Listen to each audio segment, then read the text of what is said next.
So what I'd like to talk about today is a kind of a very deep topic. It's a very deep topic. So fundamentally, I want to give an overview to what is going on in the Hashkafa and give an overview so that we understand all the main components. But today I'm going to specialize in one of the components, and I'm going to specialize in the concept of malachim, angels. And I'm going to explain it to some extent what I think angels are, where do they come from, and what is their purpose.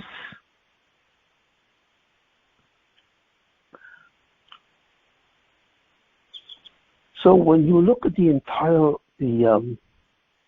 Kabbalah, you're looking at actually gradations or stages of the Zolosai.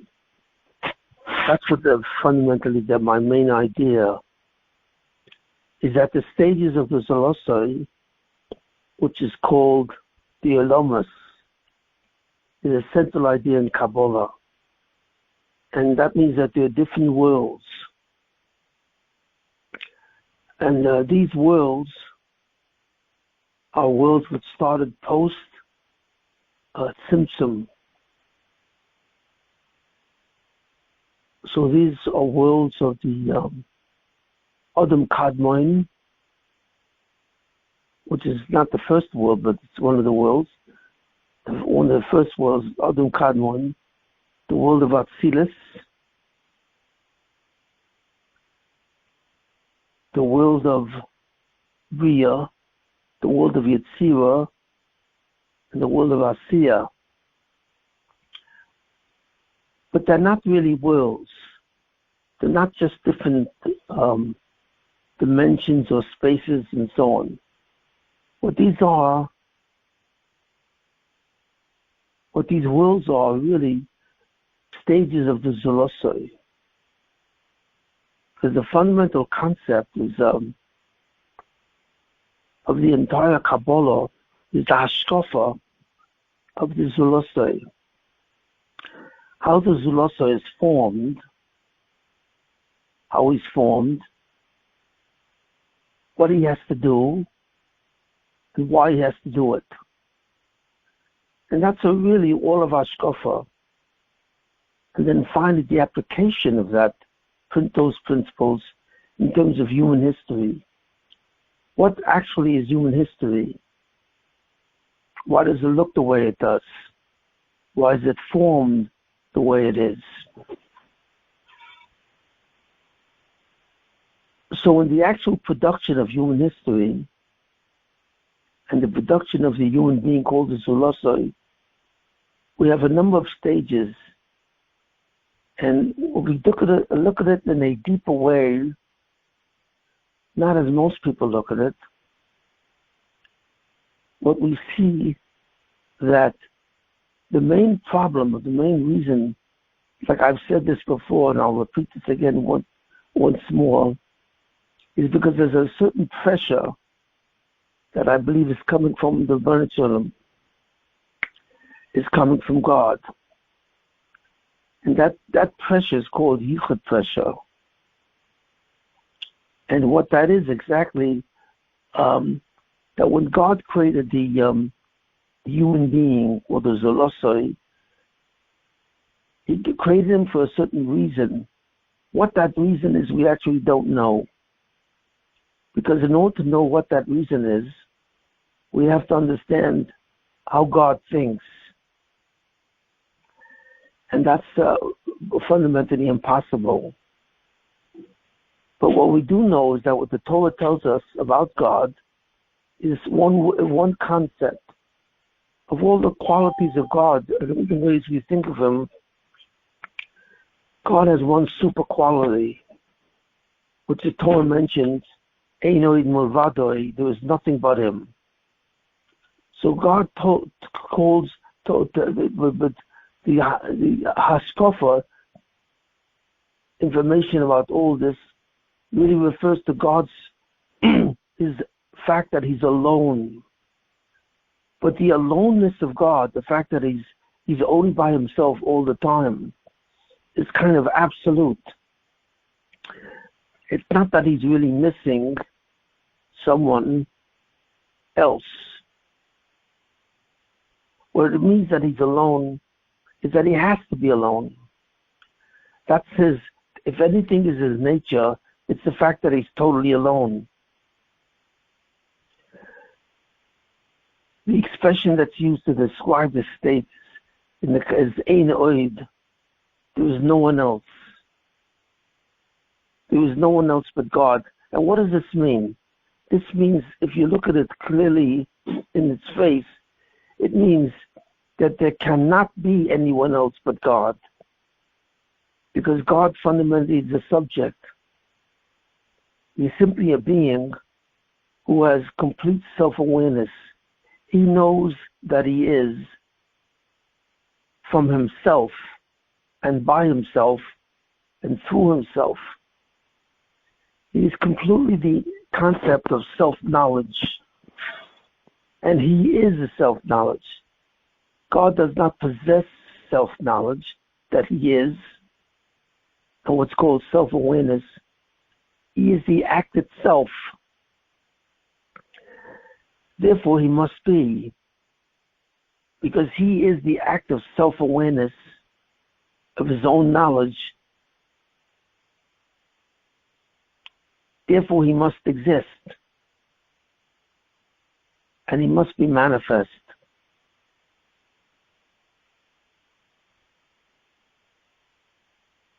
And this is the uniqueness of God,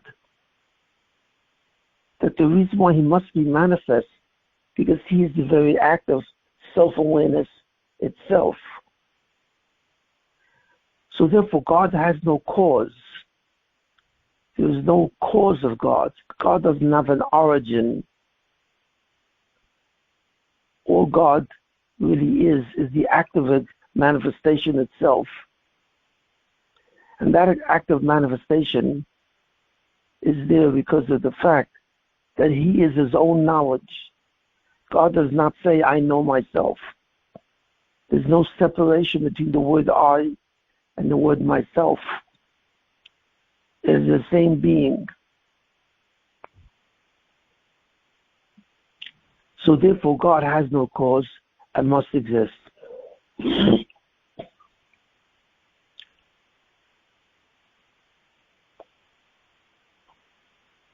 He must exist, which does not apply to anything else. Because anything else, anything which was created by him, has a cause, has an origin. But since he has no origin,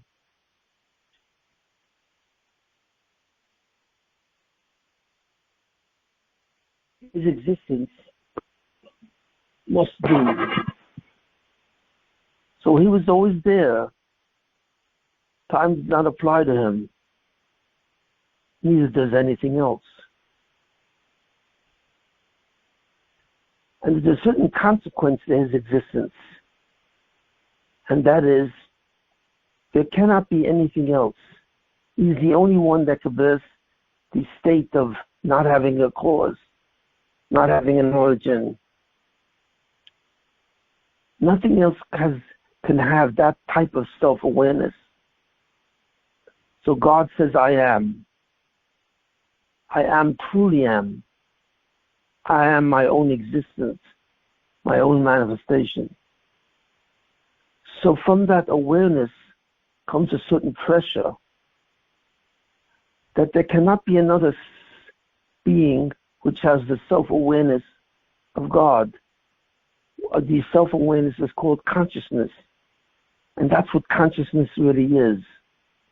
Consciousness is really nothing more than the self knowing that it's manifest and that it must be manifest. And then there cannot be anything else besides that single manifestation. So when God created the human what we call the Zulasa.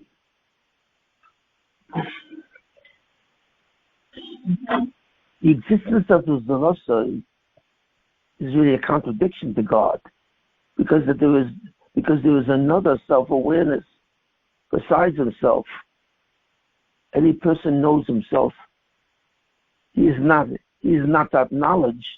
He just possesses that manifestation. He has self-awareness.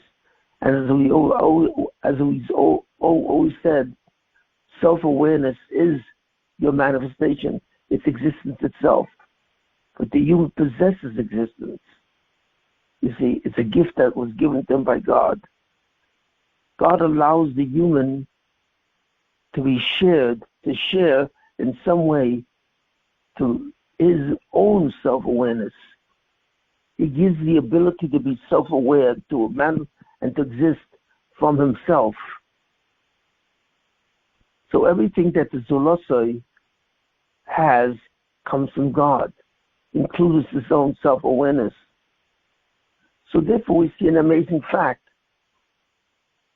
that the Zulosai has an origin, which is of course God, but he was not created. We usually think of the Zulosai as something that God created. Well, you cannot create a self-awareness. You can give it existence by giving it the ability to be self-aware. Because you cannot create the self-awareness or the being that knows itself by itself, because then that being would be independent of you. And there's nothing that can be independent of God. Everything that God ever made is dependent on him. But the self-awareness of the human, of the Zulosai, is completely a gift. And God established that as a piece of himself. So that's why he's called a chelik elokamimal, a portion or a piece of elokamimal, of God himself. So therefore he was not created as such. He just was formed. The word I use really is Yitzira. God formed the human from an aspect of the self. How he did this, we have no idea.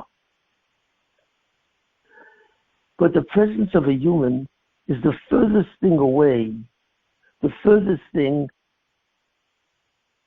that is similar to God, because his essence is to be self-aware. So therefore he's the closest to God, because in some way he shares that self-awareness of God. So therefore there's a certain pressure on him called yichud pressure, the pressure of unity, because God cannot be duplicated or repetitive. God cannot have another entity, really, which can exist independent of him. He cannot coexist with anything else.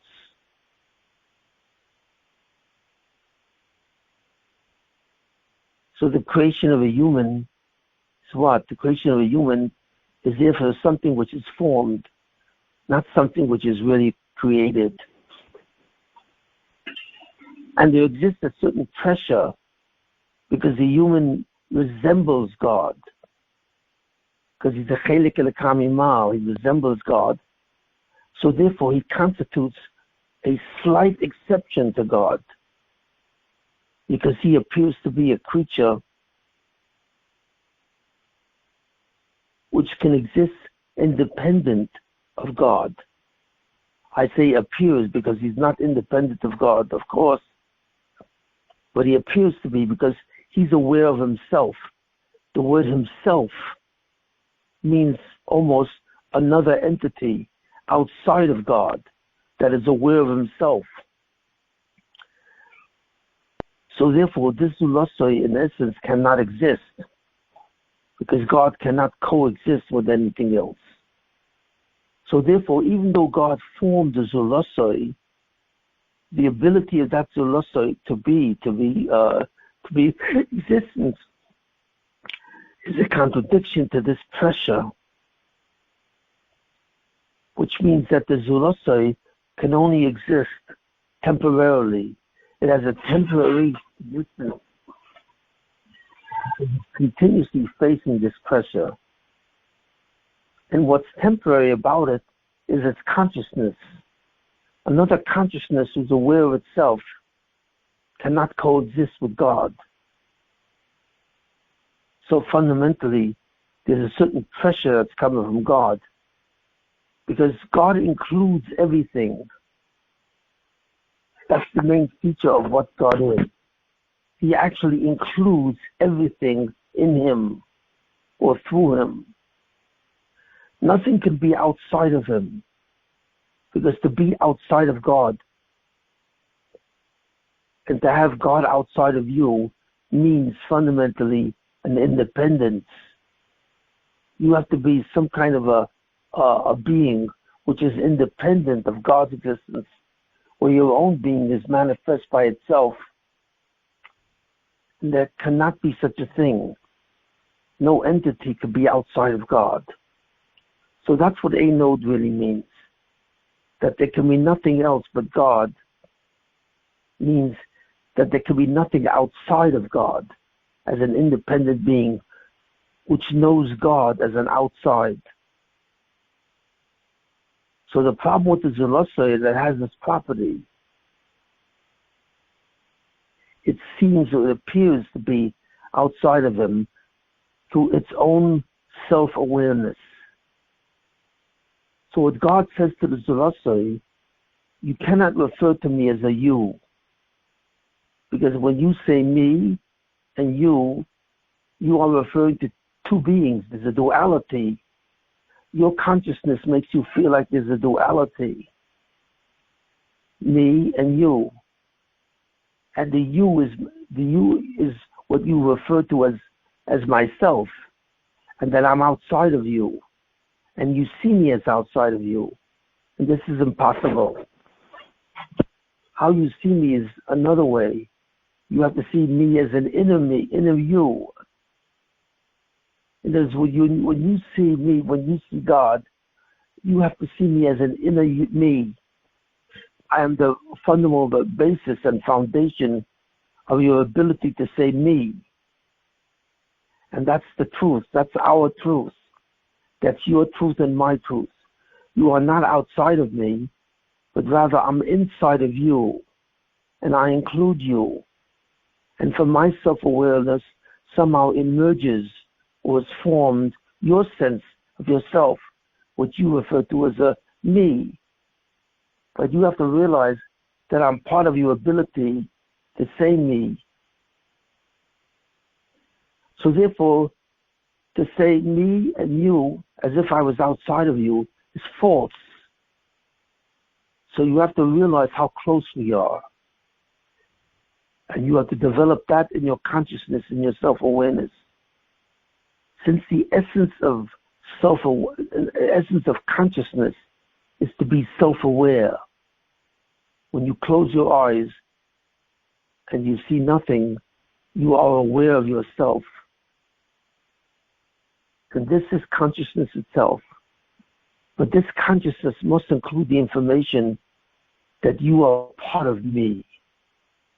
And if it doesn't, there's a possibility of you being annihilated because of my pressure to annihilate anything which appears to even coexist with me. Not that you can coexist with me, but it appears that you do coexist with me. And that itself is also a very great danger. Because there's nothing that God ever made at all, or can make, that has the possibility of coexistence. God must be alone. He must be absolute. Not only that, God is so absolute that God doesn't even have a will.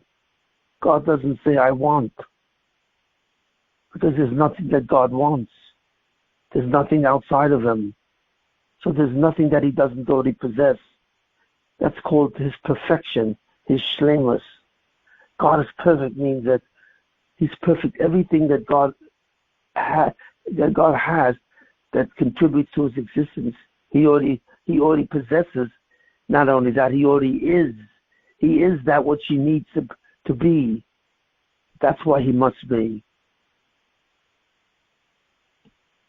And the creation of the Zulosoi is somewhat appears to be a contradiction to this.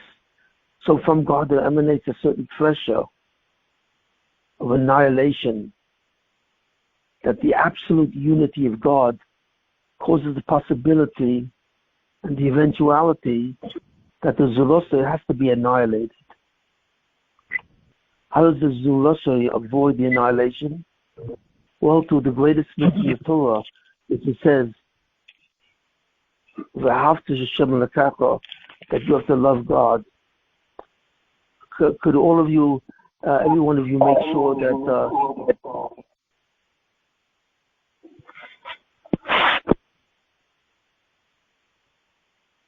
so you have to make sure that you do not possess this consciousness that God is outside of you. And how do you do that? Because God made the Zulosoi his zivug. What does it mean, a zivug? It's like a soulmate. And in terms of a zivug, there's a possibility of kind of being together. So the Zulosoi has to establish a love of God. And by establishing a love of God, he feels that God is part of him, or really he is part of God. And that's what it means to love. True love, when one being loves another, means that what the person experiences is a profound joy that comes in realizing that he is part of something else. And that something else is included in his being. So he does not feel outside. Love takes away the feeling of outside. When you love someone in the true sense, that being is not outside of you, but that being is inside of you. And you have profound joy in just that realization. So when the person, the Zulosoi, feels this love for God, he does not feel disempowered, which is a fundamental principle of being. Because the Zulosoi, in a certain sense, has the problem of Naman Sufa. This problem of Naman Sufa emanates from the self. It's a form of disempowerment that he feels that he is not everything. It's a question on his centrality. Because to have self-awareness is to feel that you're the fundamental foundation of reality itself. The reality comes from you. And this feeling in the Zulosoi is compromised by the awareness that there's something outside of him, something which made him where he comes from. So therefore he is no longer central, and therefore this is referred to as Naman Sufa. It's the existence of self, which appears to be independent of everything, and the foundation of reality.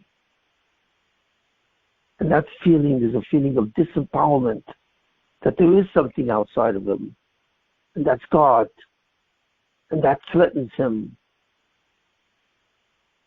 So therefore, the Zulosoi has to love God. And how does it love God?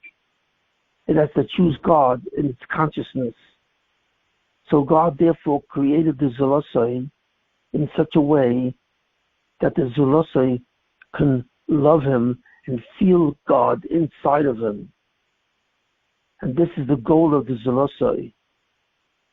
And as I've said, without this goal, the Zulosoi cannot continue to exist.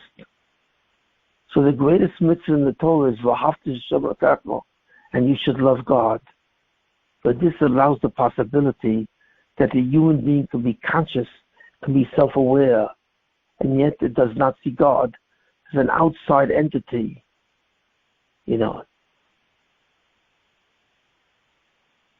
So God has to therefore set this possibility where the Zulosoi can create this consciousness, because he has to create this consciousness of love of God so that he can kind of appear to coexist with God. Otherwise, it's impossible.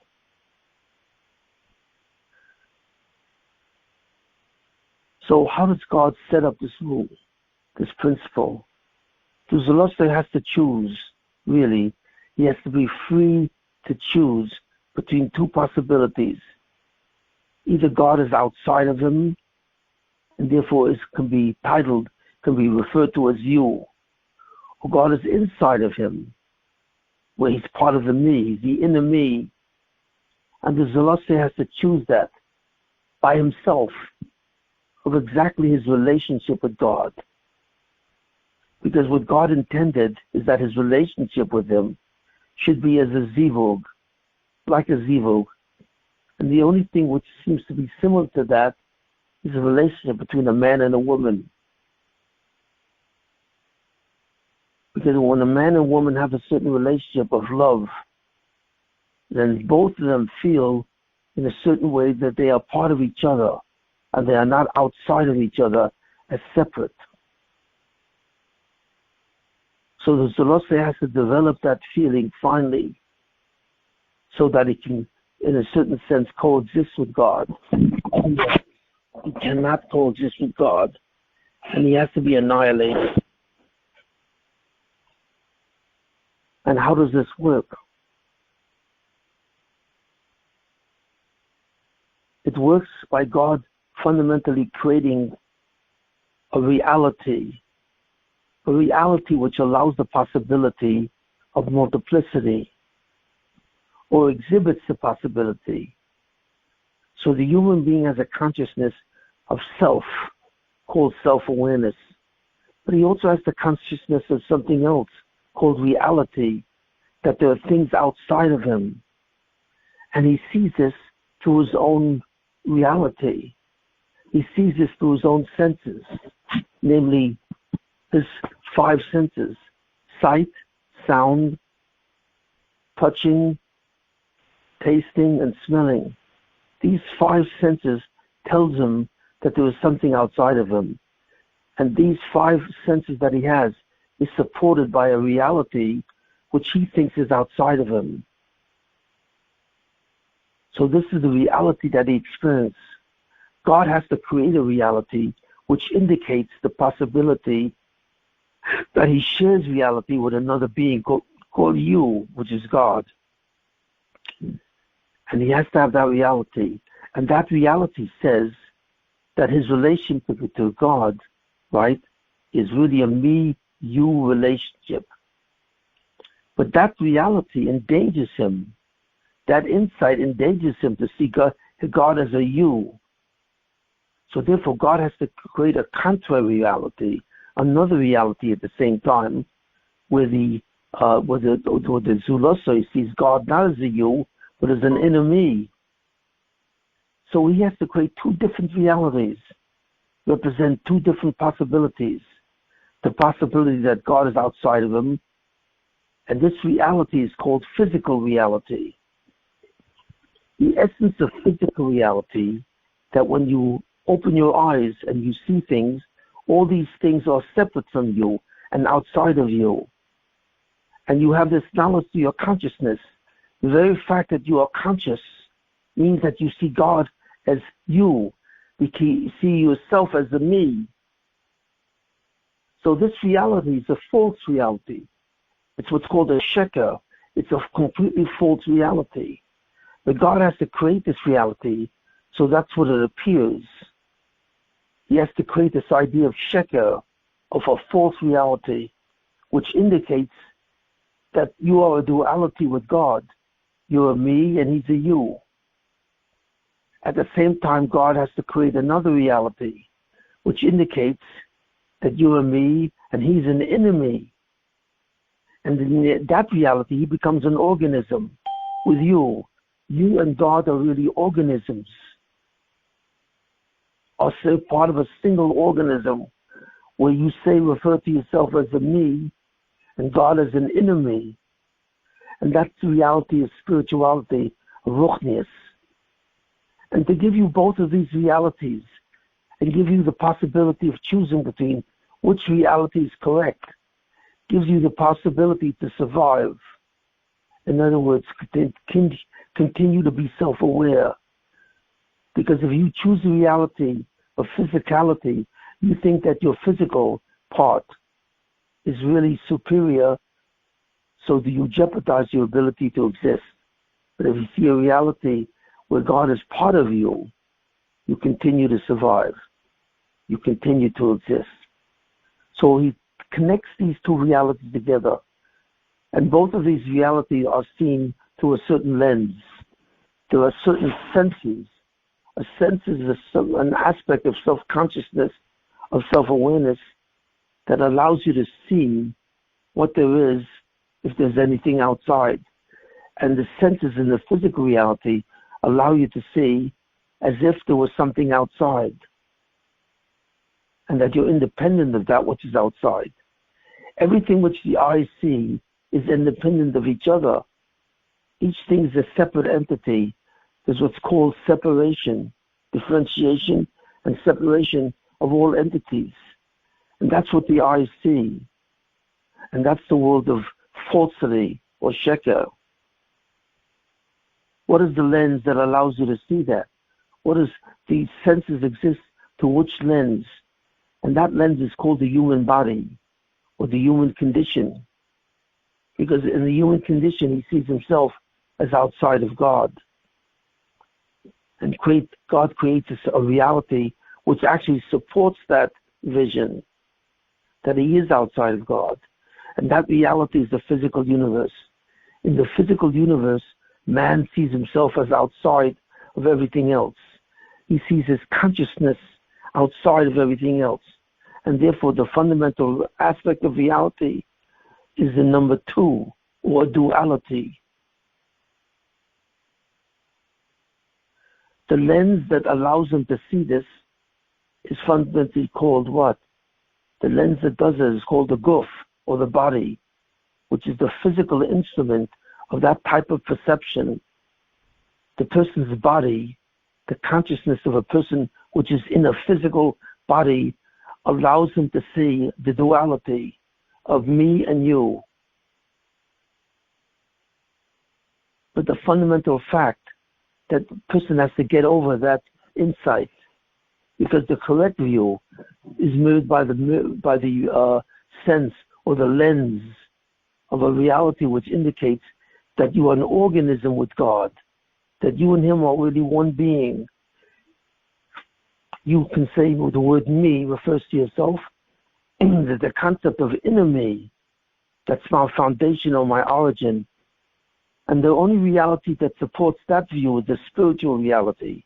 And the lens that supports that is called the soul. The soul is really a lens. It's the mistake to think that you are a soul.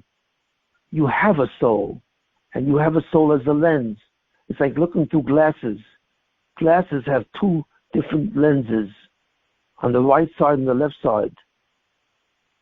And imagine these two lenses show you two different things, that even though both are lenses, both refer to the different perceptions.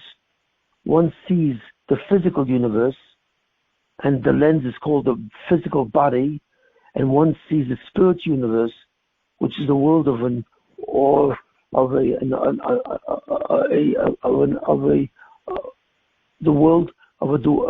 non-duality.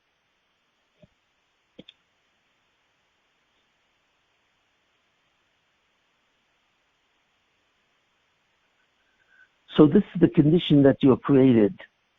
You're created with the condition of two lenses, the body and the soul, each lens indicating a different relationship with that which is outside of you.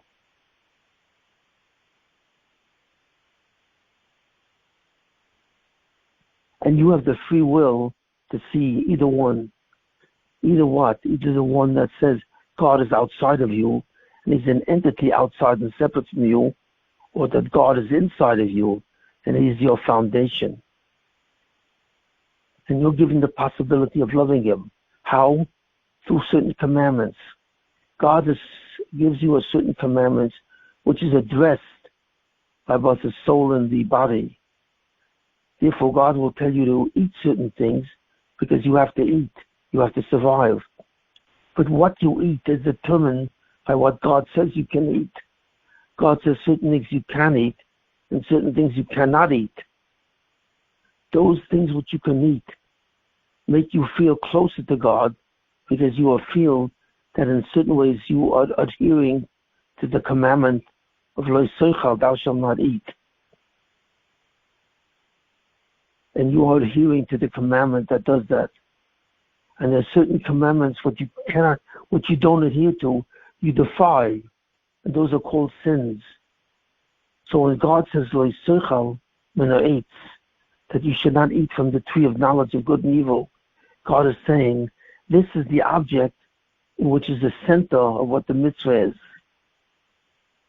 That the mitzvah is not to eat from the thing I tell you you cannot eat.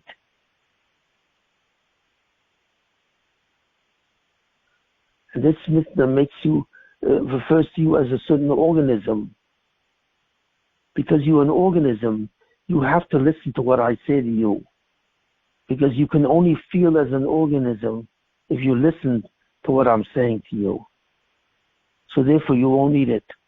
You would obey my commandment and be an organism with me, together with me, as me being your foundation, and you being a form which extends from me. So you will not eat from the tree of knowledge of good and evil. And the lens to that tells you we are all an organism, the soul. The essence of yourself is self. You are a self. And what is that entity? We really do not know. But fundamentally, the essence of you is what's called a self. And that self is not outside of me, it's part of me. So if you follow the commandments, if you follow my commandment of not eating from the tree of knowledge of good and evil, you will be following what that is. And if you don't follow it, or you defy that, if you reject that commandment and you eat from the tree of knowledge of good and evil, that's called a defiance. And that's called a sin. And the lens that tells you that possibility is the lens of the physical body. So therefore, what a human being is composed of two realities. The reality of his physical body, which is the physical universe, which says that he and God are dualities, you see, and another reality called the spiritual world, which is the lens of that is the soul, and it tells you that you're not outside of God, and God is not outside of you, and therefore you will not refer to God as a you, but as an enemy. And you have the free choice to do either one of them. One choice, which is the choice is that the universe is fundamentally physical, where the dominant lens is the physical body, will cause you to be annihilated. It will cause you to compete with God as an independent existence. And you therefore face the possibility of evil. And the lens for you, which says that you are an organism with God, it's really what? Is a completely different lens. And that tells you that God is your enemy. You are both physical and spiritual at the same time. But in order for God to get to that lens, for God to get to that truth, he has to give you a choice. So he has to combine the physical and the spiritual. And that's really the purpose of all his creations, to create a world which has these two possibilities. And for you to choose between these two possibilities by observing his commandments, what he tells you to do. This world is called the Olam Asiyah, the world of making or the world of doing. Because in that world, you can actually do an action. The principle of that world is called actions, which are changes in your self-awareness. When you do an action, you actually manipulate your self-awareness in a certain way to cause changes in self-awareness. And these are called consequences of your actions. And God has to give you this ability so that you can choose between the two. But God has to give you the mind. He has to give you a certain mind. He has to take your self-awareness and encase it in something called the mind. And the mind is the seat of your self-awareness. And how does he do this? Because he has to give your mind the ability to choose between one or the other. And he has to give you ability of your mind to give you the consequence of that. So therefore, he has to take your sense of self and convert it into a sense called hanhogas. He has to give your mind the ability to choose the consequence of what you will become. And what is that mind called? That mind is called the spheros. That's right, which are really energies of hanhogas, energies of supervision. So just like the human brain is the physical representation of the mind, because it has different parts. There are different parts of the brain, different sections of the brain that do different things. In a certain sense, God has to convert the sense of yourself into a brain. But what kind of brain? Into a brain which represents consciousness. In other words, your consciousness takes place in that brain. Just like your consciousness takes place in the physical world, in the human brain, your sense of self, which is you and gives you the sense of me, has to take place at a certain location in a certain entity. And this entity is called the spheres. And there are 10 parts of this entity, which means that there are 10 different possible actions which you can do. And there's 10 different consequences to these actions which occur if you do it. So therefore, God has to give you a spiritual brain. A spiritual brain composed of actions that determine your actions. They register what your actions are, and they determine the nature of your existence or the persistence of your existence. And this brain is really called the spheros. And there are 3 actions which represent the spheros. 3 types of actions which you have the capacity to do.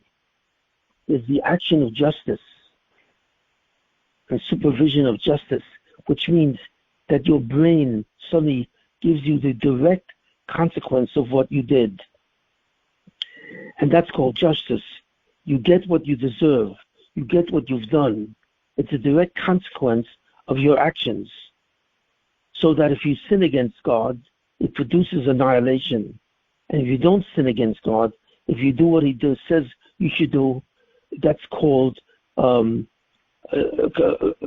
existence. That's called aware. That's called manifestation. You continue to exist. And what contributes to that are the spheros. The spheros are your spiritual brain. It is a seat of consciousness itself.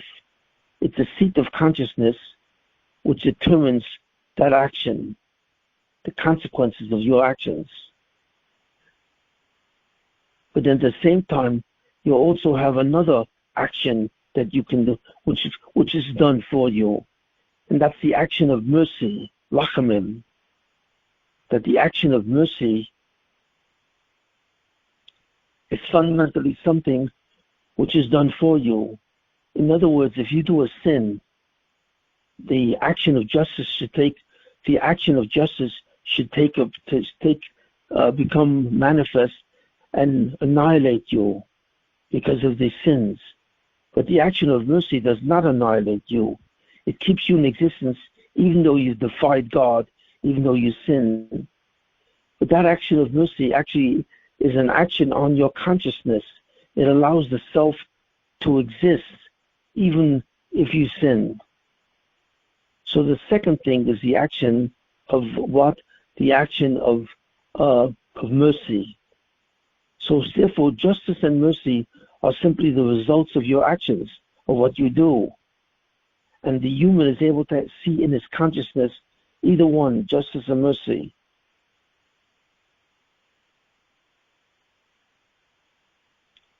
So to temporarily suspend justice and produce mercy, because mercy is nothing more than the temporary suspension of justice, that even though you've sinned, and you should experience annihilation, you suspend that, and therefore you can make your existence conditional, which means that it can be it's unconditional. Your existence is not dependent on a specific action. That's called unconditional existence. So justice means conditional existence, that in order for you to exist, you have to do something to earn that. Whereas mercy allows you to exist even though you've done the wrong thing. And all of this unconditional existence extends from a third action called chesed, which is the essence of loving kindness. It means that you are created and you are sustained by unconditional aspects. You don't have to do anything either way to earn that. You exist simply because God loves you.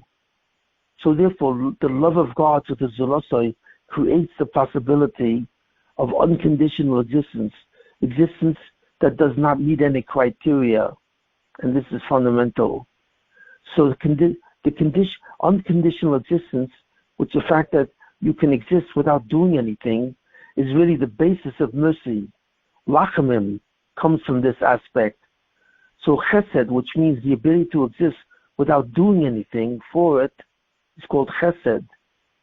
And the ability to exist when you've done something that really makes you unexist, it really should annihilate you, but temporarily can suspend that existence into an unconditional form, is called mercy. And finally, where your existence is completely conditional, where it depends on what you do, that's called justice. So these three hanogas, or these three actions of God, chesed, love, unconditional existence in a permanent way, rachamim, which is an unconditional existence in a temporary way, that even though you've sinned, you exist unconditionally. And finally, justice, which means that you exist conditionally. These three midos are called qualities, or midos, and these are what the 10 spheres. The 10 spheres, the 10 energies, represent these three attributes: chesed, din, and rachamim. And these 10 spheres are actually energetic manifestations of these three actions, these three hanogas, and so on. So what God did, He created He gave you the concept of self into an actual organ in a certain way. And this organ exists in a spiritual sense. This organ is the physical, this organ is the actual entity manifestation of your consciousness. And they exhibit these three possibilities, chesed, din, and rachamim. So the 10 spheres are subdivided into these three classes, and they give yourself the ability to either exist due to conditions called justice, or exist due, even if you defy those conditions, which is called mercy, because it allows you to connect to the attribute of chesed, which is love, where to exist you do not have to have any conditions. So therefore, these three energies manifest in 10 different lights, auras, are called the spheres. The spheres are auras lights, which represent certain energies of chesed, din, and rachamim. And God created these 10 spheres to be your brain. It's actually the essence of your consciousness really is composed of these 10 spheres. And this composition will always exist. Fundamentally, you will always be composed of 10 spheres. Always. Because in some form, you will always be a manifestation of chesed, din, or rachamim. So therefore, when you are finally formed in terms of what's called the will of God, the Ein Sof, the formation of these spheres actually exists in the Ein Sof itself. The Ein Sof is simply the will of God. It's simply the will of God. Possibly it's even the Zulasa itself, which contains the 10 spheres, or the brain, the spiritual the spiritual brain or self-brain of the Zulosoi. And therefore, you have to go from the world of that world which contains the spheres, which are in the Ein Sof, into a world where finally you are an entity of self, in the world of Asiya, in the world of making, which is a world which contains you, which contains these spheres on two different levels, on a physical level and on a spiritual level. Through the senses of the physical senses, which is called the body, and the spiritual senses, which is called the soul. You are encased, your consciousness of self is encased in two different lenses, a body and a soul. In the body, you see God as a physical entity in a sense, where he's outside of you. And in the spiritual world, you see God as inside you, and he's a spiritual entity. And that's the body and the soul in two lenses, and so on. And this is your final redaction. And you have to work so that you have to do the mitzvahs while you're both physical and spiritual connected together. And when you do the mitzvahs, you either earn the ability to coexist by God, but your coexistence is as a zivug, where in a certain sense you become a lover because you love God. And in that state of love, you have the permission to coexist with him and become a zivug of his. And if you do not earn that, because you do a sin, you defy him, so then you cannot coexist with him at all, and you must be annihilated. And that occurs, your choice, which is manifest with free will, that choice is where? That choice is manifest in the physical world. And the consequence of that choice, and the physical world is called Olam Hazeh. It's called this world, the world where we live, which is a physical world, which fundamentally sees all reality. It sees it as an entity separate from each other. And in this world called Olam Hazeh is where you make that choice. And you make that choice between sins and mitzvahs. The other reality is the reality of consequence. Depending on what you chose, that is what you become. And if you chose to do mitzvahs and so on, those mitzvahs will guarantee you that you can continue to exist. And that world where you continuously exist, the self is eternal. That's called the eternal world, or the world of Nitzchias, which means eternity. And that world is called Olam Haba, the future world. But in all those worlds, you always exist through a lens. So you even have the lens of a physical world and the spiritual world, which is contained in time, past, present, and future, where your actions are registered from where it doesn't exist to where it does exist. You actually perform an action. And all actions are performed in time. So that's fundamentally how you can act through time and space in the physical world.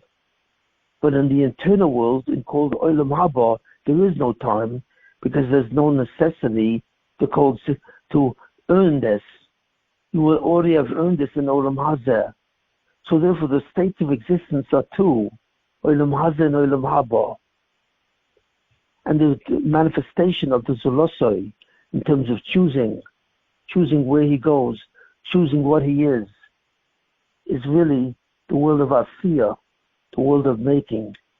And that's the world where the spiritual world is connected to the physical world. Both are connected and they form one being. There are two lenses that form one being, which is called Zulosoi, or man himself. Now the first example of a Zulosoi was Adam HaRishon, was the first man. And he was the example of that world. He is the first example that had to submit to the test of who he is. He had to submit to the definition of what he is in relationship to God.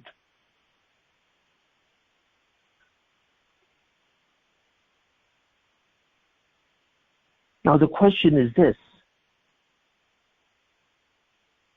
how could man choose? What exactly is free will? Free will is really the desire not to create anything. You cannot create anything with your free will. The only thing you can do is to determine who you are in relationship to God. That's free will. You can either choose a false interpretation of who you are and who God is by saying, I'm a me and God is a you. And that's supported by the physical universe. Or you can say, me and God are really part of God. I'm really part of God. And I'm contained in God. And therefore you establish that choice through love of God. And that's done, the love of God is attained in this world by doing mitzvahs. But it's supported by the soul, which sees you and God as being together. So therefore we see a complete plan, what God has done to allow you to survive the fact that you do not become a replica of God and you coexist with Him, but rather you become God's zivug and you love Him. And therefore you can save yourself and the fact that you exist. There's an olam hazeh and an olam haba. So free will means what? It means that you have the ability to choose your definition. That's it. It's not that you have the free will to do anything you want, or as if you can do anything you want. You can't. You cannot change anything in reality. Reality is above you. So you do not have free will in being able to do anything you want. That's an illusion. When we think that we have free will and we can do any action that we want, that's completely false.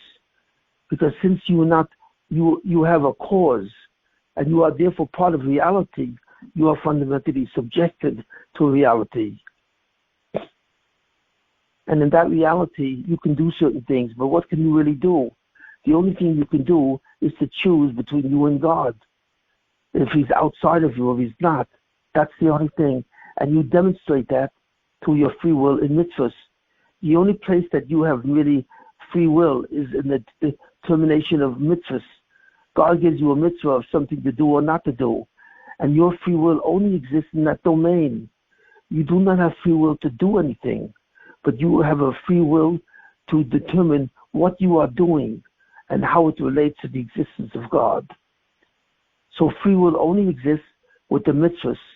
And as Jews, since we have 613 mitzvahs, you only have free will in the domain of these mitzvahs.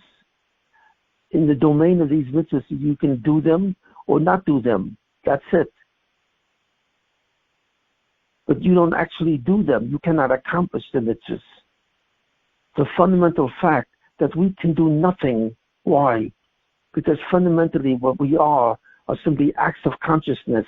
That's it. The only thing we can do is determine what my consciousness will be in respect to any action that I do. I cannot do something. I can only be conscious of what I'm doing. I can determine the direction of my consciousness. Why? Because fundamentally all I am is a self. All I am is consciousness itself. That's what the Zolosa is. The Zolosa is an entity of consciousness. That's it. It's nothing more than an entity of self-awareness. So the only thing you can do is determine the direction, what will be the content of my consciousness. But in actually doing a mitzvah, in actually doing an action or not doing it, that I have to rely on God, because God is the only being who can actually do something. Because since God is the center of what? The center of existence and the center of a manifestation, God is the only one who can actually do something. God is the only being which has true free will.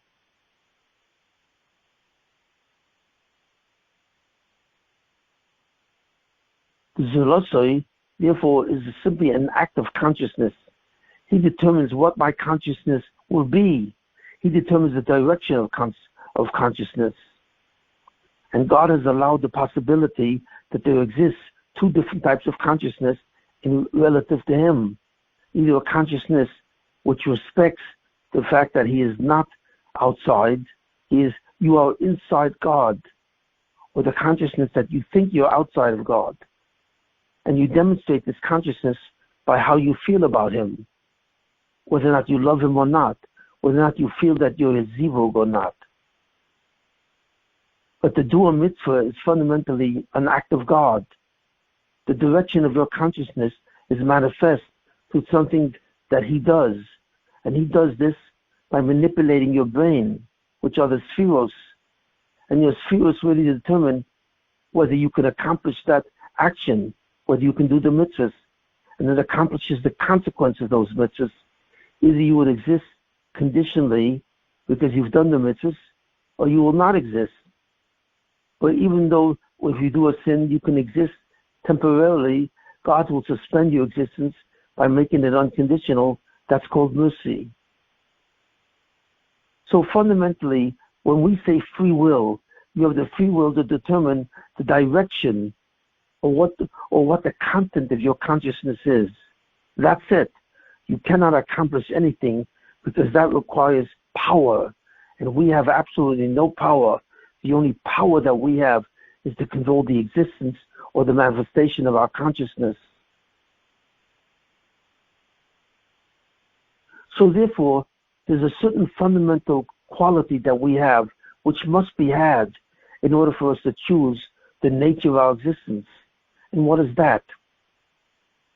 And this is the concept of angels. What exactly is an angel? What is an angel? Well, we know angels have consciousness. They can actually talk to us, called magidim. They can talk to us. They can discuss things with us. They can teach us. But fundamentally, what is an angel? Where does this being come into play? Why did God create angels? If the whole sense of reality depends on the self, which is called the zulosoi, why are there angels? And the answer is that angels are really fundamentally a model of who we are. And this is an extremely deep concept. Why? Because in order to choose the direction of your consciousness, what your consciousness will contain, in a certain sense, your consciousness has to be somewhat outside of you. In other words, if you are your consciousness, if you're wedded or merged with your consciousness, you see, you cannot choose it because it is you. You are your consciousness. You are the spheres that make up these various attributes. You are them. They are you. They are your brain. They are the manifestation of your mind.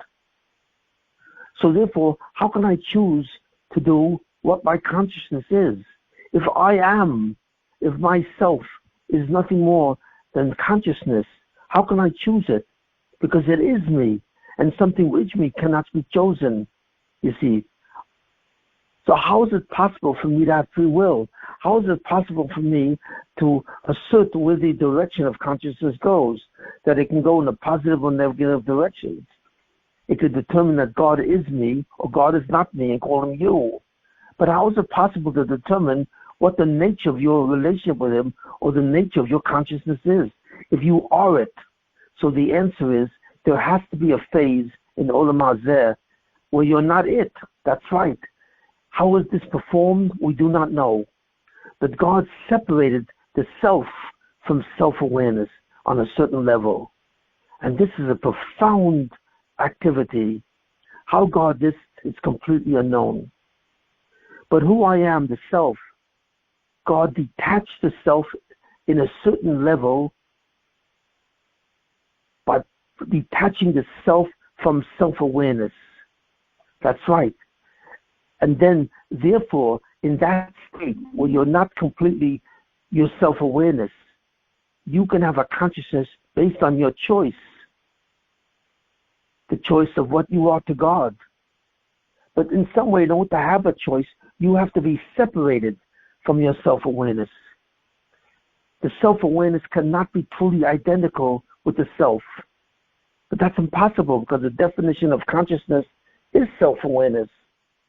So how God managed to actually separate us from the self-awareness is a total mystery. But that's what's required to have what's called free will, or to determine what my consciousness is. If I am my consciousness, I cannot determine its nature. It is what it is. In order to determine its nature, to some degree, my consciousness has to be outside of me, where I can see it and feel it, and I can determine its direction. So how does God do it? Well, we do not know how he does it. How does God separate the self from the consciousness? How separated the self from its own self-awareness so that you can actually choose the direction of your self-awareness? By loving God, your self-awareness therefore merges with God. And by not loving, by defying him, your self-awareness is suddenly separated from God. And that's why the self is annihilated, because it separates from God. Your self is no longer, or your self-awareness is no longer connected to God in the sense that it sees itself outside of God. So that's what causes its annihilation. Because when you separate from God, which is your cause, you cease to exist.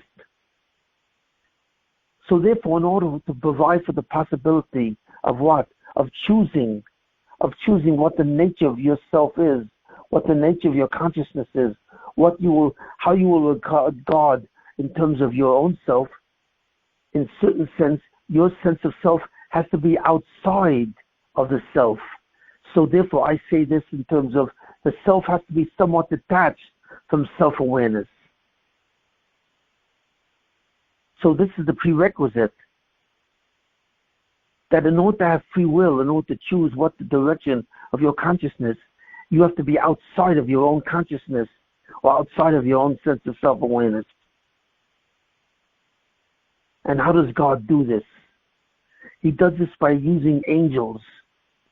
An angel is simply the representation of your consciousness.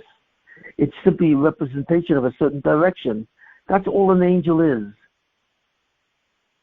The consciousness of the angel, of a malach, is simply your consciousness that goes outside of you. It's like you're looking at yourself. So in a certain sense, your consciousness becomes an actual, to some extent, some kind of an entity which is outside of you, which represents your consciousness and which represents your choice. So therefore, when you choose to do a mitzvah with your sense of self-awareness, you create a being which is a reflection of that consciousness. That's right. Your consciousness is now in the form of a being, which obtains its consciousness by being a reflection of your consciousnness. And that's what it means when Chazal tell us that angels, really, there are two types of angels. There are angels which represent your mitzvahs. They represent the actions that you take where you love God. And that becomes a malach. And the consciousness of that malach is love, your love of God. In other words, your actual consciousness state is represented through the consciousness of that malach which represents you. So in a certain sense, an angel is like a malach. And a malach is really your consciousness in an outside entity. That's your consciousness actually moving to an outside entity called an angel. So if you do a mitzvah and you follow what God wants and you are an organism with God, that malach is a positive angel. And it represents the energy of a mitzvah and it gives you life. So the malach is therefore a representation of your consciousness in himself. So in a certain sense, he's like a painting or a portrait. So when you do a mitzvah, you actually paint a portrait. And that portrait, it's called a malach. It's called an angel. It's a portrait of yourself. It's your portrait. It's what you chose, what you decided your consciousness will be, that you love God. And that angel reflects that consciousness. So in a certain sense, by making your consciousness reflected in a malach, which represents it, God has separated you from your self-awareness, or rather, he has separated you from the direction of your self-awareness. Because if you do a mitzvah, then the consciousness of that angel is good. It has the correct relationship with God. But if you do a sin, on the contrary, something bad happens, because that angel has the consciousness of the sin. That's right. And when your angel has the consciousness of a sin, it gives you the potential to be annihilated. Because what happens at the end of time, when God stops this process of creating malachim, of you acting in a certain way, where the consciousness of that action or the direction of that action is manifest to an outside being, the malach. So if you produce malachim, which are all reflections of mitzvahs, it gives you the ability to love God. But not only that, that's what happens in Olam Hazeh, in this world. In the spiritual universe, there's a certain plane called Yitzirah, and on that plane is the world of angels. And these are beings which are reflections of what you chose. They are really models. They are portraits of you in another being called an angel, which has your consciousness in it. And that's called Olam Hazeh, this world. But in the future world of eternity, this malach then is absorbed into you, where the two consciousness merge and become one. The consciousness of self and self-awareness and the malach that you chose or that you created, which is the consciousness of the sense of God being one with you because you did a mitzvah, become you. Come on, Jojo. They both merge. The consciousness of the malach becomes your consciousness, and therefore it reasserts itself as your self-awareness. It becomes the content of your self-awareness. The malach, which represents your direction, then becomes you. And this is very important. What happens to all the angels out there? They were created, and they really are reflections of your consciousness. And what happens to all these angels? Well, what happens finally, according to the principle of justice, is you become them. You become the representation of your consciousness or your self-awareness. And since you chose your self-awareness to be in the form of loving God, that becomes the consciousness of an angel. And then that angel merges with you. It attaches itself back to your sense of self. How it does that, we have no idea. But it reattaches itself to you. And you become that direction of consciousness which you chose. And what happens if you sin? That angel becomes what? That angel becomes also a direction of consciousness. The consciousness of that angel is the sin, is that you rejected God. You see God as outside of you, and you think he's separated from you. And that consciousness, which was originally what you chose, becomes that angel. So your portrait is now a negative portrait. You've created a portrait of yourself which now sees God as an outside, which now threatens your existence, because God cannot have an outside. Anything which sees him as an outside. God contains everything. But what happens in Olam Haba? Before you get to Olam Haba, there's a determination of what you become. The truth is, you become the malachim that you have created. If you create the malach which represents a mitzvah, you become that as an act of self-awareness. And if you create a malach which is a reflection of what? Of your sin, that you reject God, it becomes an agent of annihilation. It then merges back with you and it annihilates you.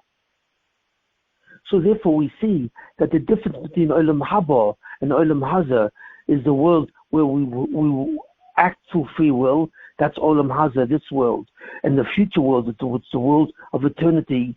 What are our actions embedded in our mind?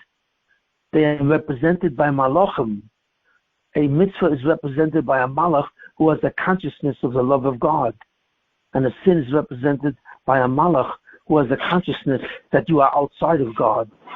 And both of these malachim or angels re-emerge with you. They merge with you. They become you again. And they become your action of self-awareness. And then suddenly you manifest the reality which the malach is thinking. Because malachim which are thinking that you love God become you, and they sustain your existence permanently. You acquire nitzchias through these malachim. And the malachim, which are portraits of you, which are your thoughts in terms of sins, and see God outside of himself, also become you. They reattach and they merge with you, so that self reconnects with self-awareness, and they become you. And if a sin becomes you, it means that you will be annihilated, because you have created a coexistence with God. So therefore we see the truth of an angel.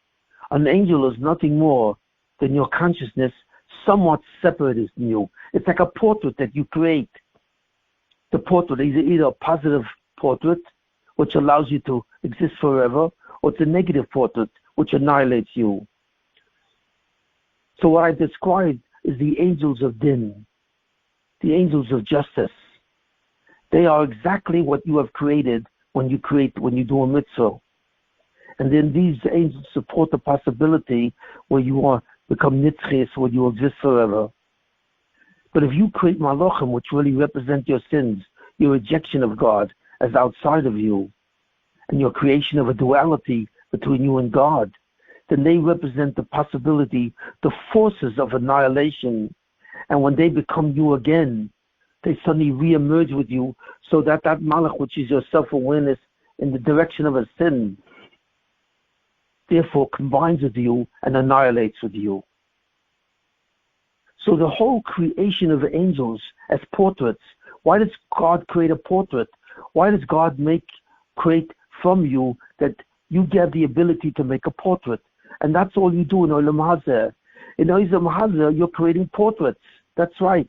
Every mitzvah becomes the portrait of love of God. And every sin becomes the portrait of the separation of you and God. These are portraits. These are like paintings. It's like an artist is painting you. So the reflection of how you directed your consciousness is in the form of malachim.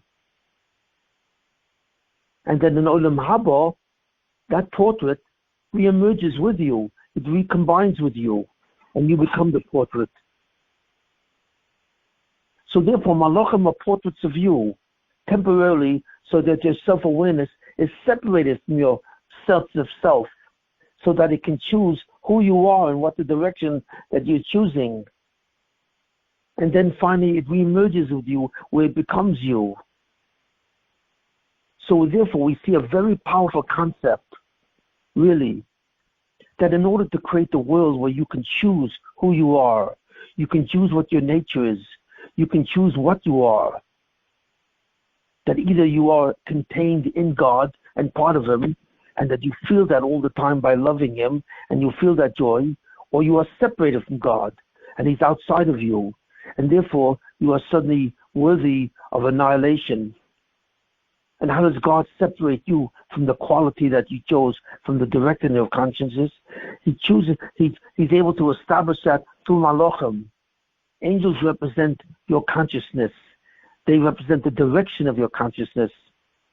And in Olam Haba, before Olam Haba, on the Yom Adin, at the Day of Judgment, it is determined exactly the quality of the angels that you've created. Since every action that you do, which is good, creates a positive angel. It creates an image of you, of your consciousness being positive, loving God. And if you do a sin, you create a portrait of yourself being separated from God. And these angels then come together with you, they merge. The Yom Adin really merges. So that's how judgment is performed. How does God judge you? He judges you by the malachim you've created, by the angels you've created. Because the angels you've created and the quality of those angels is the qualities that come from your free choice, your free will. You have created who you are. And in the end, those creations, which are called malachim, angels, those creations become you. They merge with you. They become united with you. And what that's equivalent to is that the self is united with its sense of self-awareness. Because that's where the division takes place, between the self, which is self-aware, and the action, the phenomenon called self-awareness. Temporarily, it's somewhat disconnected. How God does this, we don't know. but it's somewhat disconnected, and it's connected to the form that the Zolosoi has now a counterpart. The Zolosoi and the actions of the Zolosoi represented themselves in certain directions of consciousness, and these actions are manifest through Malachim. So this is a very powerful concept, how God accomplishes this separation of you and your consciousness temporarily, so that you can determine the quality and the direction of who you are in respect to God. But this is manifest and is represented through Malachim. And that's all an angel is. The reason why an angel is not simply a product, but is also a consciousness. Why? Because he has to represent consciousness. You see, this is the point. Why are Malachim, why are angels conscious? How can you talk to your angels? How? How can they have consciousness? They don't have a sense of self.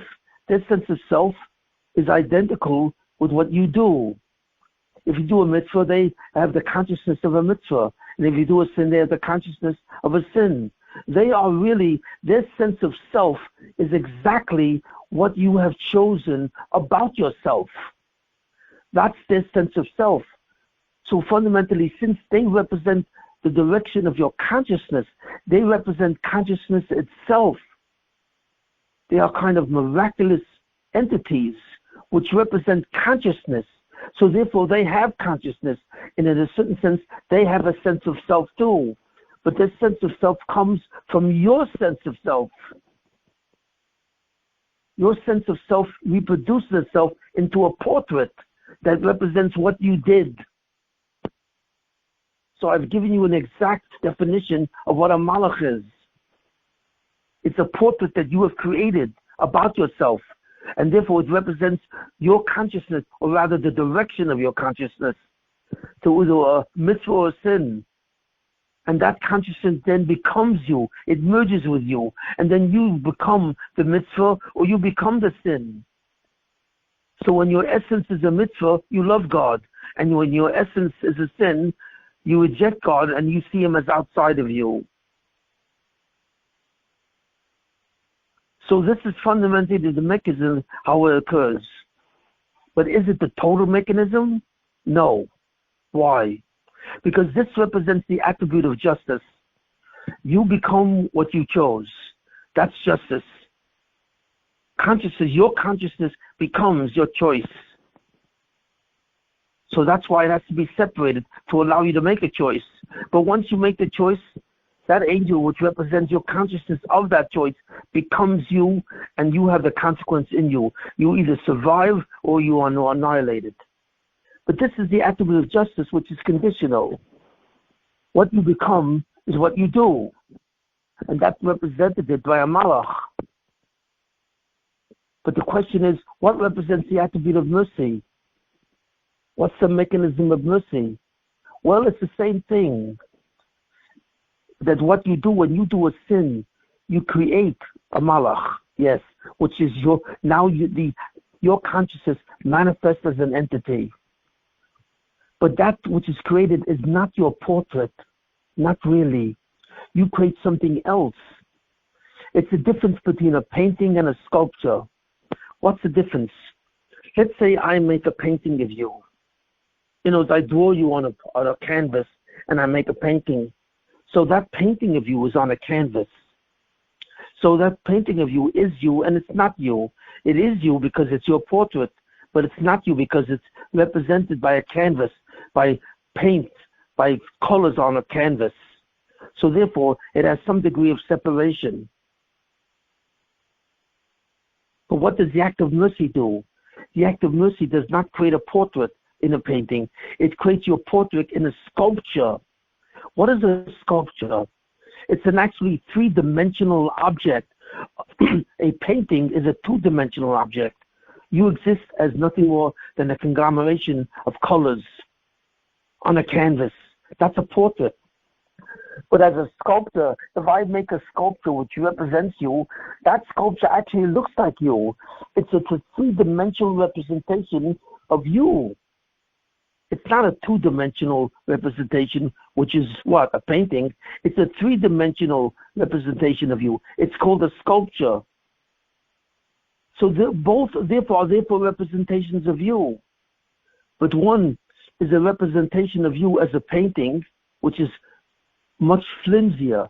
A painting exists on canvas, but a sculpture exists on itself. It's an actual entity. It's actually outside of you.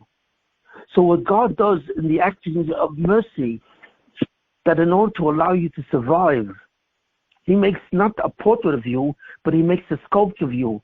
So the malachim, who represent the attribute of mercy, become sculptures, not portraits, not paintings, but sculptures. They are you, but in a sculpture, in a three-dimensional actual object of substance. Well, why does that make a difference? That makes a tremendous difference. Because as a portrait in itself doesn't really exist. It exists as a portrait. But since an angel, as a sculpture, really exists much more substantively, there's a real substance to a sculpture which doesn't exist to a portrait.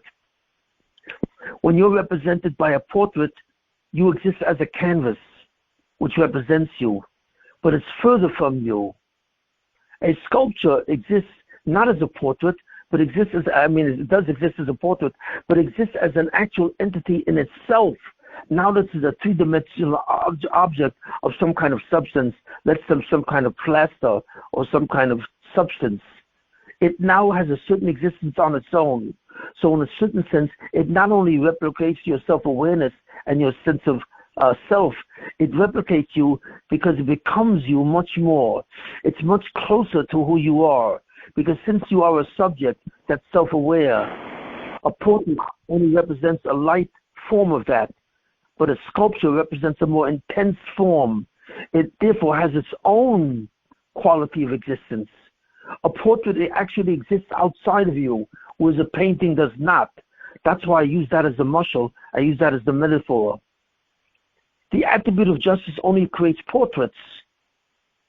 So in a certain sense, they are you and they are not you. But a sculpture creates what? It creates not paintings, it creates sculptures which are three-dimensional representations of you. So your portrait exists as really something, as an entity outside of you. So why is that an advantage?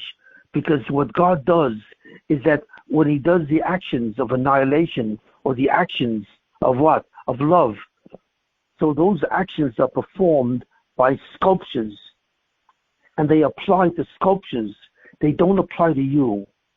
So rather than God punishing you with the portrait of what? Of rejection. With the portrait of a mitzvah, with the portrait of love, he creates an actual object, an actual entity, which represents your consciousness of love.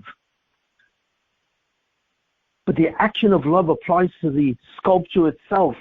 It not only applies to you, because a sculpture exists as an actual entity, a three-dimensional object. Your love of God now is represented by a sculpture of God, of a sculpture of yourself, which is an actual entity itself. So the malachim which are produced by the attribute of mercy really exist to some extent.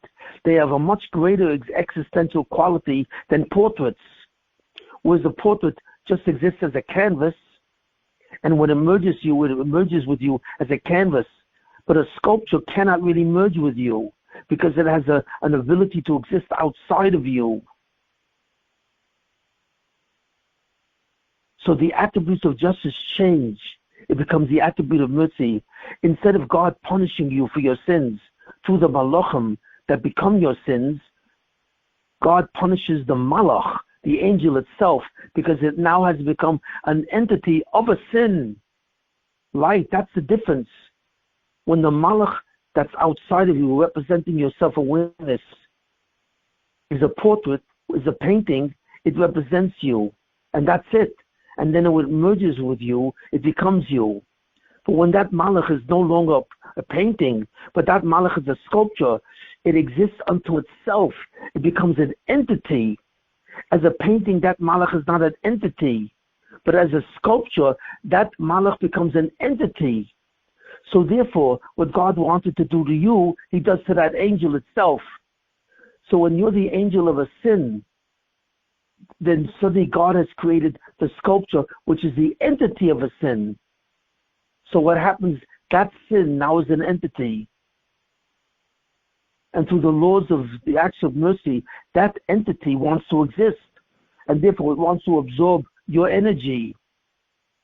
Malachim, which represent your sins, are really entities. And as an entity, it wants to exist. It wants to go from a sculpture to being alive. A painting does not want to be alive because it has nothing to do with a life. It's just a reflection of you. But a sculpture is more than a reflection of you. A sculpture is also an entity unto itself. In a certain way, it becomes like a subject. It's a partial subject. It's a ghost, which is an entity which reflects your sin. And that entity of a sin wants to become alive. It wants to become you. Because that entity wants to complete itself by going from a sculpture to an actual entity. And as that entity becomes you, as it absorbs your energy and tries to take the Kedusha, which is in your soul, to itself, it annihilates itself. Why? Because there's no such thing as an entity of a sin. A sin cannot coexist with God. So when a sin goes from being a sculpture to being a life form, it becomes real. And a sin cannot exist as a reality because a sin is the consciousness of being outside of God. And that's not possible. There is nothing outside of God. So the sin annihilates itself. As I wanted to explain how the attribute of mercy works. That your sin is entified. It's entified. And as an entity, but it's only a partial entity. It represents a three-dimensional object, which is your sin. It's a direction of your consciousness, and it's an entity, but it's a ghost-like entity. It doesn't have true existence yet. To complete its existence, it has to absorb your Kedusha, and as soon as it absorbs your Kedusha, it's annihilated. So therefore, you are not annihilated, your sin is annihilated. And that's what the act of mercy is. The act of mercy is rather than annihilating you, by annihilating your self-awareness, what is annihilated is your sin, which has now become an entity. And the example is it becomes a sculpture. So it's an entity, but it's a ghost-like entity. Because a sculpture is not alive. It's dead. It's not alive. It cannot move. It has no consciousness. It's just a reflection of you. It's a sculpture, but it's a reflection of you in three dimensions. So therefore, it's much closer to your existence than a painting. And it's so much closer to your existence than a painting that it can actually has the possibility of becoming you. How? By absorbing the Kedusha in your neshama, in your soul. And as soon as it absorbs your Kedusha, it can actually become you, or so it thinks. But in reality, what it does, it kills itself. It annihilates itself. Why? Because then suddenly it confronts the law of God, that nothing can exist outside of him as an entity. And as soon as it becomes that entity which possibly becomes alive, just before the entity of the Malach becomes alive as your sin, it's annihilated, because the sin cannot coexist with God. And that's the angels of what? Of mercy. So now we see what the angel of mercy is, and how it's different from the angel of justice. An angel of justice is like a painting, and eventually it becomes you, and you either earn annihilation or you'll learn eternity. Because that entity of a canvas becomes you. But the entity of a malach, which is an entity of mercy, doesn't really become you. It's an entity which is always outside of you, even though it looks exactly like you. And when it obtains your energy because it is entitled to it, because you made a sin, and therefore it's entitled to your energy, and it absorbs that energy, what happens is it assumes that it's to become alive. It will go from a sculpture to being a life object. But what happens is instead of becoming alive, it's annihilated. Because it becomes a real sin in reality, and it's fully alive now. But a sin cannot live. A sin cannot truly become an entity or a life entity. It can only become a sculpture. The maximum existence, which is possible for a malach, is to become a sculpture. An angel exists as a painting, or it exists as a sculpture. As a painting, it's a reflection of your sin, or it's a reflection of your mitzvahs. The mitzvahs also like that. The mitzvahs that you do according to the action of justice are simply portraits of your love of God. And when they merge with you, you become your love of God. But if the mitzvah really, so therefore, there's another important principle that once God begins to change malachim, in order for God to manifest the principle of mercy, He has to change malachim from paintings into sculptures. Why? Because existence must exist in the same way all through existence. When existence becomes a painting, good angels and bad angels are paintings. But if existence exists reality, in other words, if your angels, which reflect what you chose, become you as a sculpture, or they try and become you as a sculpture, all angels have to become sculptures. In other words, all angels have to coexist together. They exist as a paintings, as reflections of you, or they exist as a ghost of you, where they're ghosts, they're sculptures. The painting is you, and therefore becomes you, and gives you eternity or annihilation. But as angels of mercy, they actually are entities by themselves. And as an entity by themselves, they have the hope of becoming real. So therefore, where a painting cannot become real, a sculpture can become real. A sculpture is only one step away from reality, whereas a painting is 2 steps away from reality. Because the paintings exist only on a canvas, and a sculpture exists as an actual 3-dimensional entity. So therefore, it's not alive. It's a ghost, but a ghost is more real than a painting. And therefore, as a reflection of your sin, it wants to become alive as your sin, where you represent an entity of what? Of rejection, of separation from God. So when that entity of a sculpture, of an angel as a sculpture, takes your energy, or tries to take your energy, it can actually become you.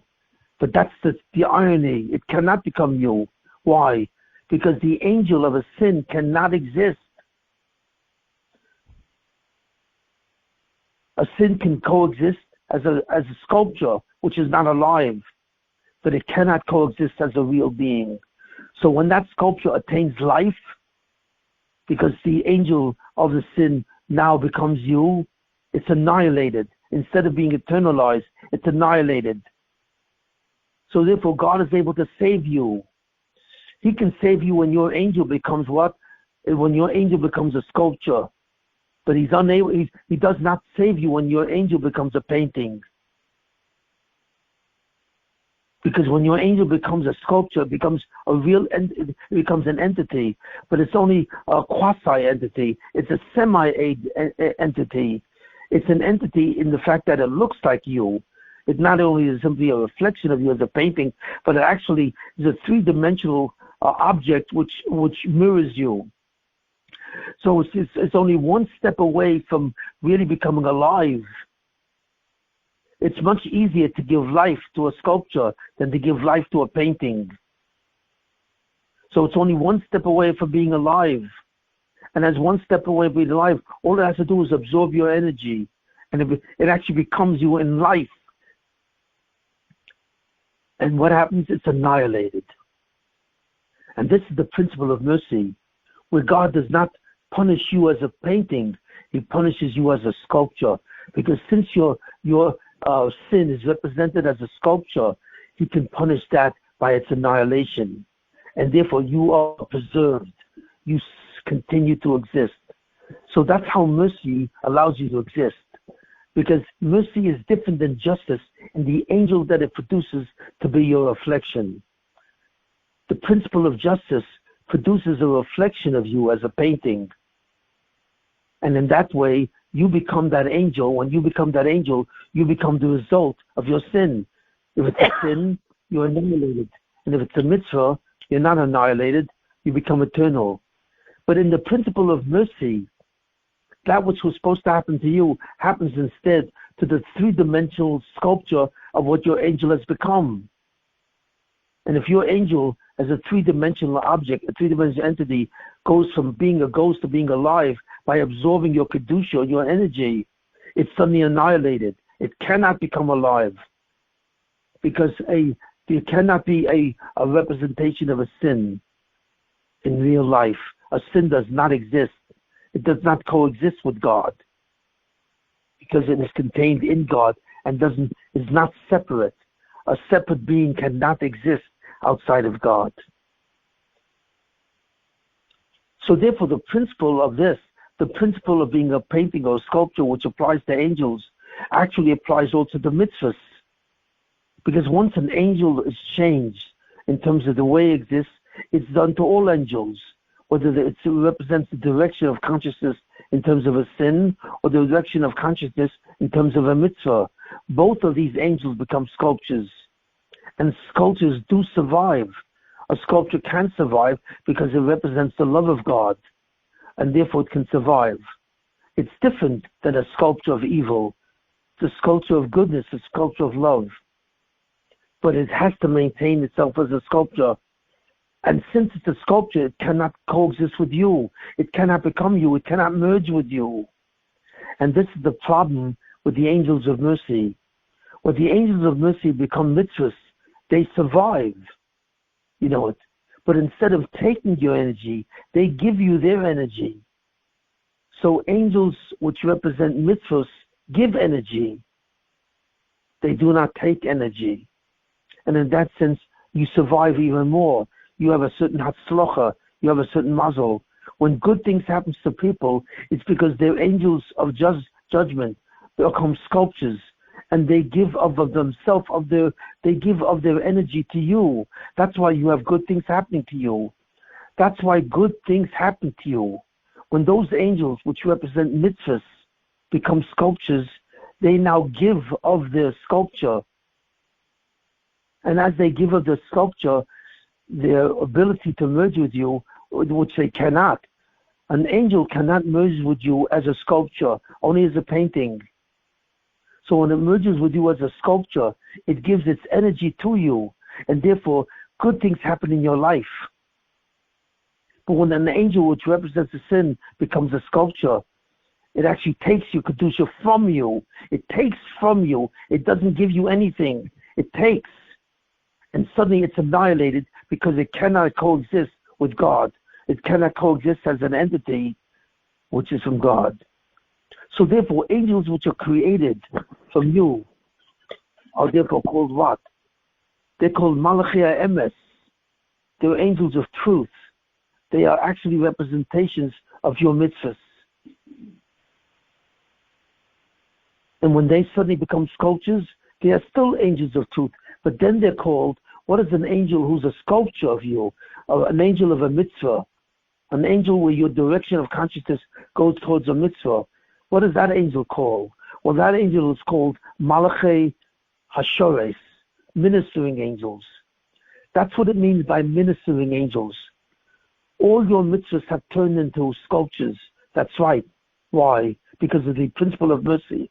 Because God had to turn the angels who represented you into sculptures from paintings, so they had to become separate entities. And as separate entities, the angels which represents your mitzvahs, therefore are giving angels, and therefore suddenly your life is filled with fortune. You become richer, you become happier, and so on. So there are many things which happen to you because of the angels which represent your mitzvahs, which are now sculptures. So we see that the malachim who represent you in terms of mitzvahs in the world of justice are called Malachi Emes, and the malachim who represent you in the world of mitzvahs, in the world of sculptures, are called Malachi Ashoros. Okay, so now we understand that there's a difference between Malachi Emes from the principle of justice and Malachi Ashoros from the principle of what? Of sculpture. But what about the evil side? Malachim which represent you in terms of what? in terms of what you've done as a painting, and can merge with you and annihilate you. What are they called? They are called Malachei Sheker. They're called Malachim. They're also Malachei Emes. They're not called Malachei Sheker. They're called Malachei Emes. All the angels that represent your mitzvahs and represent your sins, which represent you as a painting, and therefore merge with you in the end, are called Malachei Emes. Why? Because they are based on Emes. Truth. All these angels are truthful. Whether the Malach represents a painting view, it's a mitzvah. It's true. It's emes. It's what you did. And if the Malach represents your sin, you see, through justice, it also happens to you. You become annihilated. But both of these Malachim are truths. They represent what you did. They represent the direction that you gave to your consciousness. So therefore, they are Malachim, both of emes. Either through sin, either through mitzvahs or sins. Both of them are true because they are your actions represented by malachim, represented by something outside of you, so that you can have free will. But the malachim that represent you as a sculpture are really entities by themselves. So the malachim that are represented to you as a sculpture and as an entity of your mitzvah is called Malachei Ashoros. And the malachim that represent you in your sins, that are sculptures, and therefore are partial entities, are called Zoyama. And that's what Zoyama is. Zoyama is the form of a malach when it's a sculpture. But it's a sculpture of you in your acts of sins, when you rebel against God, and you see yourself as outside of God. That's called Zoyama, or contamination. The word Zoyama means contamination or impurity. That's what the word Zoyama means. And the Malachei Zoyama are simply representations of your sins. But they're representations of your sins through the act of mercy. And in that case, they become what?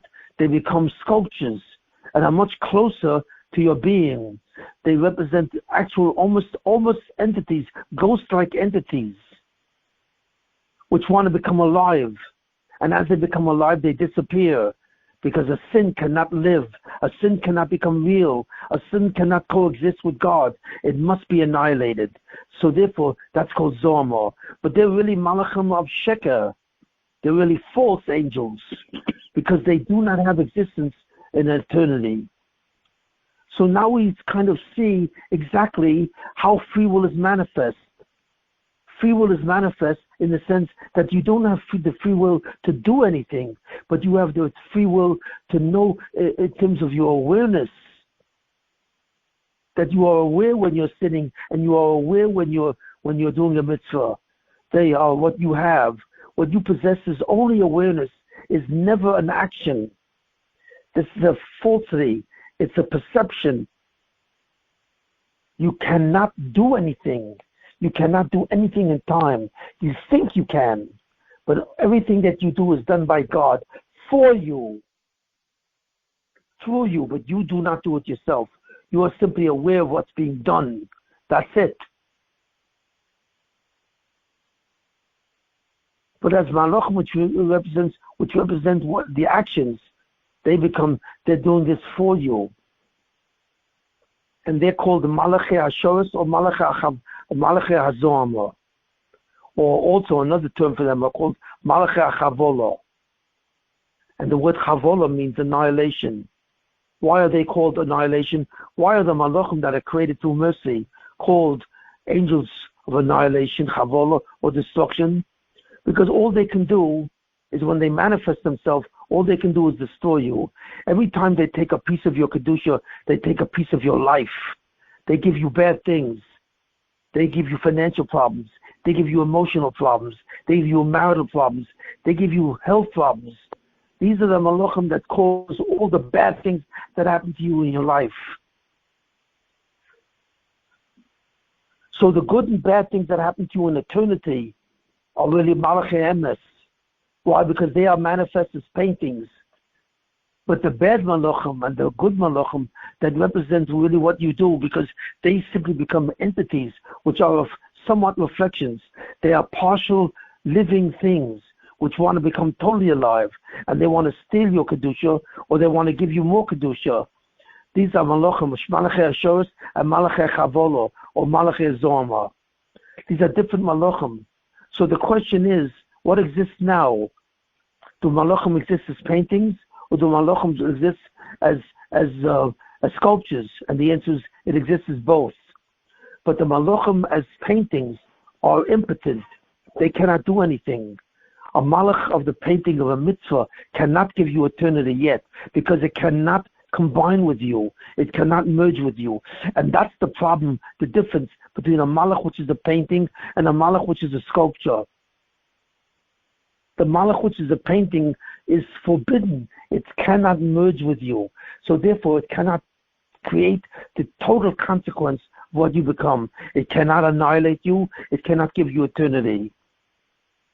It's forbidden from either one. And therefore, it cannot give you zichur haguf. It cannot purify your body and purify your soul, so that the two of these become either annihilated or eternal. Only the malachim, which are sculptures, can act.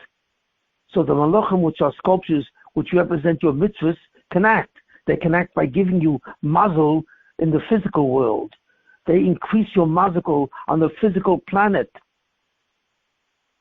because they represent you in the physical world. And the malachim will represent your sins, also represent you in the physical world.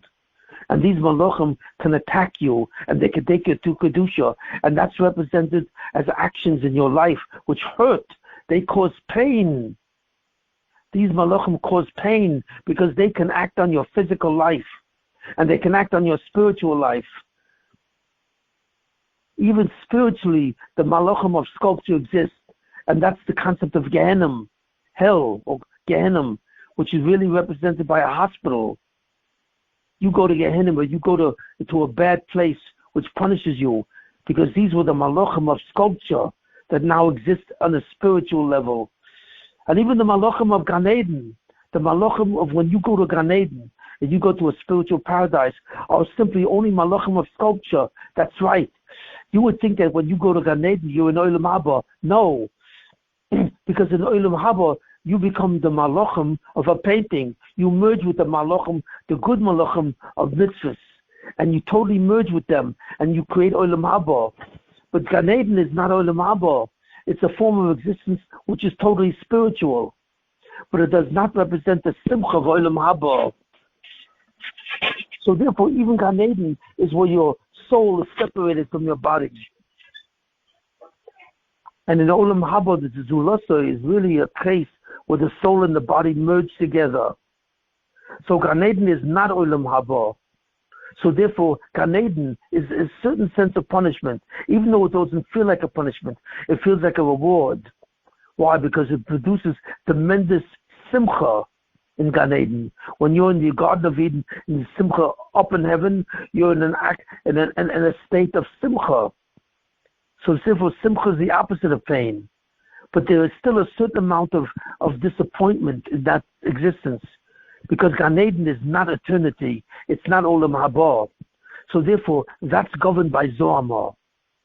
That's governed by Malachim, which are sculptures, which are entities themselves. But those entities cannot have any influence on you. They cannot force your Kedusha to become their Kedusha. But in a certain sense, they still capture a certain level of your Kedusha, but they cannot merge with it. That's why you are in Gan Eden and not Gehenna. But even in Gan Eden, you're not in Olam Haba. So you're limited. So we see the fundamental principle that the angels of justice are different than the angels of mercy. Angels of justice are represented like by a painting, and the angels of justice merge with you, either for the good, for Olam Haba, or for the bad, annihilation. But the angels of mercy are completely different. They are represented by sculptures. They become partial entities which seek to live. So the angels of a sin attempt to take your Kedusha for themselves, and in that way they are annihilated, and that's the end of them. So therefore, your sin does not become your consequence. It simply becomes something else. And what's that? Pain. Because when your angel of sin is a sculpture, and what causes the pain? Because it disappears. Pain is caused by the disappearance or the annihilation of the angel of a sin, which is a sculpture. When it's annihilated, suddenly you feel a certain feeling of pain. And that feeling of pain is suffering. And the suffering, therefore, eliminates your sin. Because you can eliminate sins not only by doing them, not by doing them, but you can eliminate a sin by suffering. And the suffering of a sin comes when the angel, which represents your sin, which is an angel, which is a sculpture, is suddenly annihilated. And that causes your pain. Why? Because as it's annihilated, it rips a certain piece of your Kedusha out. So on a certain level, it's somewhat annihilated. Some angels of Kabbalah do not rip your Kedusha. They allow your Kedusha to exist, even though they are annihilated. But that's stuff for another share. So we see clearly what's going on. The agents of the spheres are your brains in a spiritual form. They are the manifestations of Chesed, Din, and Rachamim, justice, mercy, and love. And this is you. This is fundamentally, this is your identity. But in the world of Olam Hazeh, where the action takes place, please see to it that you're disconnected from me. But the angels of justice, therefore, are represented by paintings. But the angels of mercy are represented by sculptures, which have a life of their own and try and become alive. And they are called Malachei Ashoros, which are the angels of your mitzvahs, as a sculpture, or Malachei Chavolo, or Malachei what? Or Zohamor. These are the Malachim that represent sins, your attempts to direct yourself away from God and separate from Him and seeing God as an outside. And these things tend to become alive but fail because they cannot exist, and therefore they are annihilated. And as they are annihilated, they give you pain, which represents itself as what? As a pain because of some down force in your life. Something bad happens to you on any plane, physical, emotional, relationship-wise, and so on, health-wise. These are all formulated by the angels of mercy, which are now entities, and there are also the angels of sin. These are all caused by their annihilation. So we have a much clearer picture of what God has done in order to make your ability to rehabilitate yourself. You must rehabilitate yourself.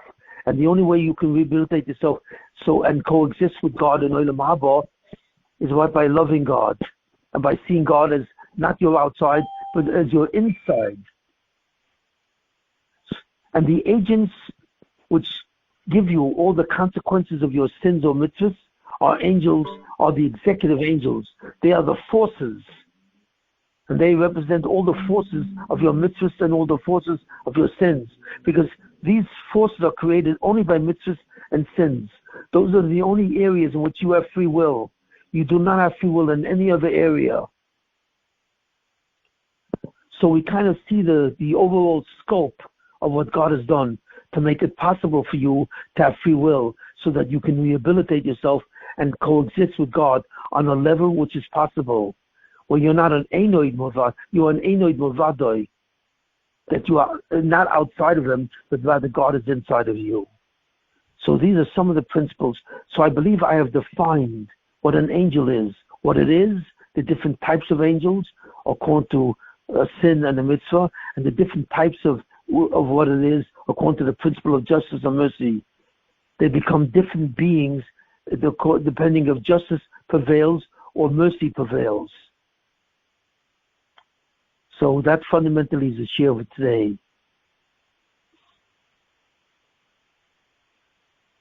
Shimon, can I ask you a question? Okay, what's the question? So there's malachim like Michael and Gavriel. It seems like the term malach is misleading there. It's like you're using the same term for two different categories of I know. Unfortunately, I know that. Unfortunately, the Torah does not really reveal the different natures of malachim, whether they come from justice or mercy. It doesn't. But it does reveal the fact that they exist by the word Zohar. When it says in the Torah, Hitel b'Zohar, that Chava absorbed a certain contamination, it refers to the malach that that suddenly became real. And that's the malach of a sculpture. But no one really knows what Zohar is. But I'm attempting to give a definition to what Zohar is. What the Torah means by Zohar is a malach that becomes what? A sculpture, not a malach that was a painting. And that malach becomes much more real. And when it's a malach of mitzvahs, it gives you good deeds. It gives you good actions. And if it's a malach of sins, it tries to take your soul from you. And it annihilates itself when it does, when it attempts to do that. But there's a tremendous difference between the two malachim that come from justice and mercy. But the Torah does not really reveal it. And I've never seen a good definition of it. I've never seen a good understanding of it. But I'm attempting for the first time, perhaps, to give an understanding of exactly the difference between these type of malachim. Any other questions? Okay, so thank you for attending this year.